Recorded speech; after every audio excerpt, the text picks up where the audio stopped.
Hello students, আশা করি সবাই ভালো আছো। আজকে আমরা পড়ব চতুর্থ শ্রেণী আমাদের পরিবেশের মানুষের পরিবার ও সমাজ এই টপিকের অন্তর্গত চাষের সেকাল একাল, যেটা হচ্ছে পৃষ্ঠা 124। এর সাথে আমরা 125-26ও পড়ব।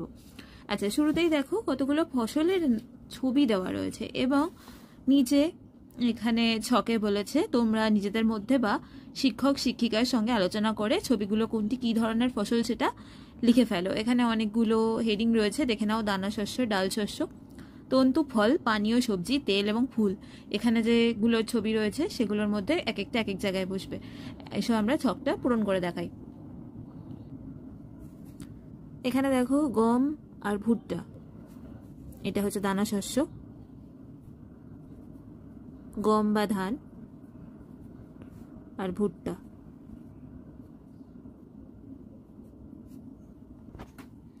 ডাল শস্যের মধ্যে রয়েছে মটরশুঁটি,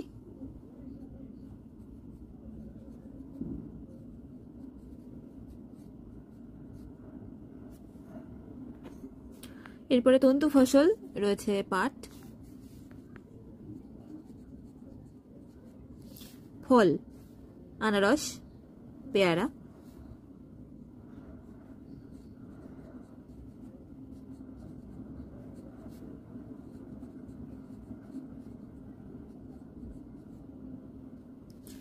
পানীয় এর মধ্যে রয়েছে চা,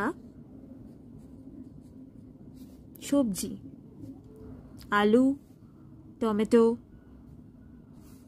ধনেপাতা, পালং,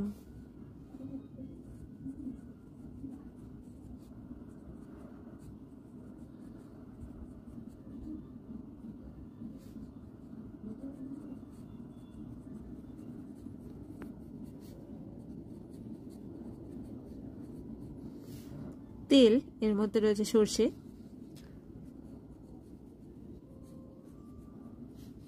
ফুল আছে গাঁদা।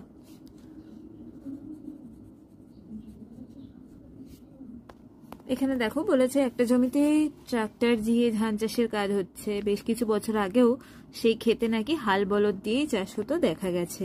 ট্রাক্টর দিয়ে চাষ করলে কি হয় না, অল্প সময় বেশি জমি চাষ করা যায় আর খাটনিও কমে যায়। চাষের কাজে এসবের ব্যবহারটা কবে শুরু হলো? পাহাড়ে কিছু মানুষ প্রথমে জঙ্গল পোড়ায়, তারপরে ওই জমিতে কোদাল নিড়ানি দিয়ে চাষবাস করে। পাহাড়ের দিকে আজও সেখানে হাল বা বলদের ব্যবহারও শুরু হয়নি। মানুষের চাষ করতে শেখার একদম প্রথম দিকের আবিষ্কার হলো এই কোদাল বা নিড়ানি দিয়ে চাষবাস করা। পরে এসছে হাল বা বলদের ব্যবহার এবং শেষে এসছে ট্রাক্টর। মানুষ কবে চাষ করতে শিখেছিল তাহলে? ঠিক সময়ে হয়তো জানা যায়নি, তবে মনে করা হয় আজ থেকে প্রায় 9-10 হাজার বছর আগে। তখন মানুষেরা ছোট ছোট দলে বিভিন্ন জায়গায় ঘুরে বেড়াতো খাদ্যের জন্য। খাদ্যের অভাব হলেই মানুষ অন্য জায়গায় চলে যেত, অনেকটা যাযাবরদের মতো। সেই সময় মানুষ হয়তো লক্ষ্য করেছিল যে পশু পাখির ফল খাবার সময় বা তাদের মলত্যাগের সময় বীজ কিন্তু মাটিতে পড়ে। কিছুদিন পর ওই বীজটা থেকেই কি হচ্ছে, গাছের চারা বেরোচ্ছে। এইভাবেই হয়তো সেই সময় মানুষ বীজ মাটিতে ফেলে চাষের কাজ শিখেছিল। এর পরে তো অনেক পরিবর্তন এসেছে। প্রথম দিকের মানুষ মাটিতে বীজ ফেলে ফসল পেলেও তার পরিমাণটা ছিল কম। আস্তে আস্তে মানুষ ফলন বাড়ানোর জন্য চাষের নানা ধাপ আবিষ্কার করলো। কি কি এসো দেখা যাক। দেখো ধাপগুলো এখানে বলেছে। চাষ প্রথম শুরু হয় জমি তৈরি দিয়ে। নিড়ানি বা কোদাল দিয়ে জমি কোপানো হয়। জমিতে তারপর শুরু হয় লাঙল দেওয়া। এই কাজে প্রথমে বলদকে ব্যবহার করলেও পরে কিন্তু কোথাও কোথাও ঘোড়াও ব্যবহার করা শুরু হলো। মাটি তৈরি তো হয়ে গেল। এরপরে বীজ ফেলা হয় মাটিতে। বীজ ফেলার আগে জমির আগাছা কিন্তু পরিষ্কার করতে হয়। বীজগুলোকে বাঁচিয়ে রাখতে মাটিতে জল থাকা দরকার। কখনো কখনো বৃষ্টি ভালো না হওয়ায় অনেক চাষের জমি শুকিয়েও যায়। বীজ থেকে তখন হয়তো চারাগাছ হয় না। মানুষের এরকম অভিজ্ঞতাও কিন্তু হয়েছে। তাই থেকেই মানুষ শুরু করেছিল জলসেচ ব্যবস্থা। নদীর জল সারা বছর ধরে রাখা শুরু করেছিল। সেই জলকে পরবর্তীকালে ব্যবহার করত চাষের জমিতে। আমাদের দেশের চাষিরা বিভিন্ন নদীর জলকে এইভাবে কিন্তু সেচের কাজে লাগাতো। এমনকি কুয়ো, নালা ইত্যাদি তৈরি করেও কিন্তু জল তোলার যন্ত্র ব্যবহার করে সেখান থেকে জল চাষের কাজে ব্যবহার হতো। মানুষ জানতে পেরেছিল যে জল পেলে গাছ খুব তাড়াতাড়ি বাড়ে, তাই গাছের বেড়ে ওঠার জন্য জল কম বা বেশি হলে কিন্তু বিপদ। যতটুকু জল দরকার ততটুকুই কিন্তু গাছকে দিতে হবে। আবার শুধু জল হলেই কিন্তু গাছের চলবে না, মাটিতে গাছের বেড়ে ওঠার উপাদানগুলো পরিমাণ মতো থাকা দরকার। এই জন্যই কিন্তু মানুষ দেখেছিল সব মাটিতে কিন্তু চাষ হয় না। পালিত পশুর মল চাষের জমিতে পড়ে থাকলে চাষ ভালো হয় সেখানে। এইটা কিন্তু আদিম মানুষ অনেক আগেই উপলব্ধি করেছিল। এই কথা ভাবতে ভাবতেই একদিন হয়তো তারা জমিতে সার ব্যবহার করতে শুরু করেছিল। এখনকার দিনেও কিন্তু আমরা মাটিতে গোবর সার ব্যবহার করি। যেসব জমির মাটিতে গাছের বেড়ে ওঠার উপাদানগুলো পরিমাণ মতো নেই, সেই জায়গায় কিন্তু সার দিতে হয়। কিন্তু চাষের জমির পরিমাণ যখন বাড়লো, তখন কিন্তু শুধু পালিত পশুর মল দিয়ে সার তৈরি করলে আর চাষ ভালো হতো না। এসো চাষের ধাপ আর কেন করা হয় এই ছকটা আমরা পূরণ করে নিই। চাষের ধাপ: লাঙল দেওয়া, বীজ বপন, জলসেচ, দরকারে সার বা কীটনাশক দেওয়া এবং ফসল কাটা বা তোলা। এগুলো কেন করা হয়? ফসল ভালোভাবে উৎপাদন, অধিক উৎপাদন ও সঞ্চয়ের জন্য। প্রথম মানুষ কি কি ফসলে চাষ করতে শিখেছিল? প্রথমে শুরু হয়েছিল গম, বার্লি আর যবের চাষ। এরপর একে একে মানুষ শিখল ধান, জোয়ার, বাজরা, সয়াবিন, আলু, স্কোয়াশ আর তামাকের চাষ। তবে সব শস্যের চাষ যে একই সময় বা একই জায়গায় শুরু হয়েছিল তা কিন্তু নয়। কোনোটা হয়েছিল আজকের আফ্রিকায়, তো অন্যগুলো আমেরিকা বা এশিয়ার বিভিন্ন দেশে। এসো তোমাদের অঞ্চলে যে যে শস্যের বা সবজির বা ফলের চাষ হয় তার একটা তালিকা তৈরি করি। শস্য, এর মধ্যে লিখতে পারি আমরা ধান, গম, ভুট্টা, যব ইত্যাদি। সবজি: আলু, কুমড়ো, লাউ, ঢেঁড়স, পটল, বেগুন ইত্যাদি। আর ফল হলো আম, জাম, কলা, পেয়ারা, পেঁপে ইত্যাদি। তোমার এলাকায় এখন বা বহু বছর ধরে মানুষ জীবিকার প্রয়োজনে চাষের কাজ করছেন। তোমার এলাকার প্রবীণ ব্যক্তি বা দিদিমণির সঙ্গে আলোচনা করে লিখে ফেলো নিচের ছকটা। এখানে বলেছে চাষের জমি কি করে তৈরি করা হয়। এসে দেখে নেওয়া যাক। প্রথমে জমিটি ভালো করে পরিষ্কার করে আল দেওয়া হয়।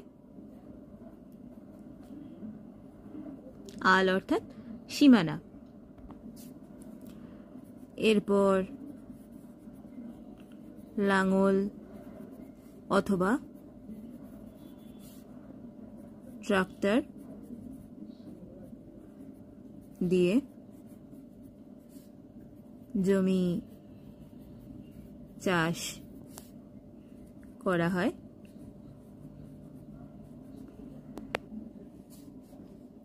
এরপর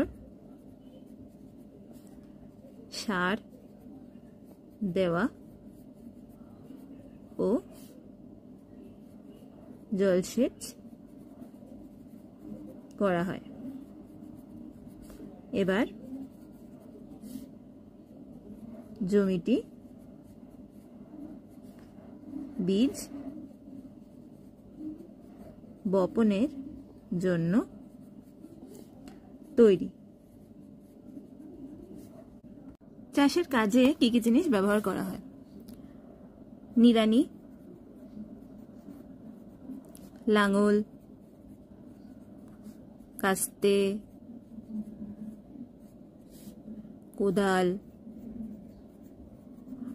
ট্রাক্টর,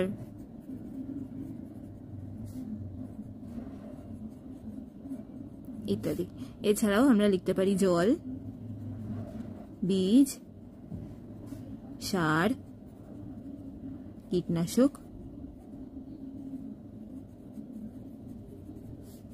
ইত্যাদি। বহু বছর ধরে কি কি শস্যের চাষ হয়? বহু বছর ধরে চাষ হয় ধান, গম, যব, ভুট্টা, ছোলা, নানা রকম ডাল,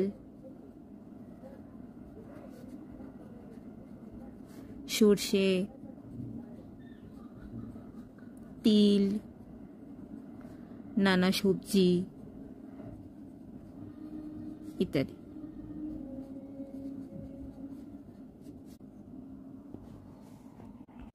চাষের জমিতে যখন ফসল ফলে তখন আমাদের বাবা কাকার খুব চিন্তা হয়। কোনোবার ধান গাছে পোকা তো কোনোবার ঢ্যাঁড়স গাছে পোকা লাগে, ওইসব ফসল জমিতেই নষ্ট হয়ে যায়। তোমরা কি জানো শুধু ধান বা ঢ্যাঁড়স নয়, যে কোনো চাষেই পোকা একটা সমস্যা। পোকা মারার জন্য মানুষ নানা রকম বিষ ব্যবহার করতে শুরু করেছিল। প্রথম দিকে কিন্তু শুকনো গোবর পোড়া ছাই বা নিম জাতীয় গাছের পাতার রস ব্যবহার করত। তারপরে এলো পোকা মারার ওষুধ, যেটাকে বলি রাসায়নিক বিষ। এতে চাষের ফলন বাড়লেও এটা বেশি প্রয়োগ করলে মাটি কিন্তু নষ্ট হতে লাগলো। ফসল পাকার পর সে সময়কার মানুষ কি করতো জানো? কিছু ফসল নিজের ব্যবহারের জন্য গোলায় জমিয়ে রাখতো, আর না রাখতে পারলে জমিতেই পড়ে নষ্ট হতো। অনেক ফসল নানা পোকামাকড় ও প্রাণীতে খেয়েও নিত। কিছু ফসল তারা বাজারে বিক্রি করত। 127 পৃষ্ঠায় আরেকটা ছক দিয়েছে। চাষের কাজে ব্যবহৃত কিছু যন্ত্রপাতির নাম রয়েছে 5টা। কোন কাজে এগুলো লাগে সেটা লিখতে বলেছে, সে দেখে নেওয়া যাক। প্রথমে নিড়ানি। নিড়ানি লাগে ক্ষেতের ফসল ছাড়া অন্য আগাছা পরিষ্কার করার জন্য।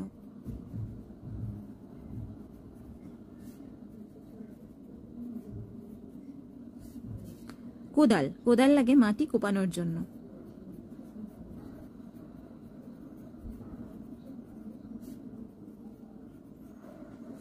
লাঙল। লাঙল লাগে ক্ষেতের মাটি উর্বর করতে। কাস্তে। কাস্তে ফসল কাটতে লাগে।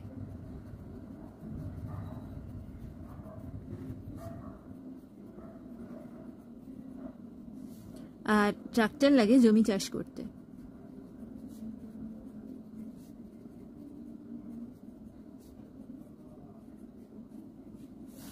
আজকের ভিডিওটি তোমাদের কেমন লাগলো আমাকে কমেন্ট করে জানিও। আগামী দিন আমরা অন্য একটি বিষয় নিয়ে আলোচনা করব। পরের বিষয়টি নিয়ে আমরা আলোচনা করব। আগামী ভিডিও নোটিফিকেশন পাওয়ার জন্য চ্যানেলটিকে তো সাবস্ক্রাইব করে নিতে হবে, সাথে বেল আইকনটাও টিপে দিতে হবে। আজকের ভিডিওটি তাহলে এই পর্যন্তই। সবাই ভালো থেকো।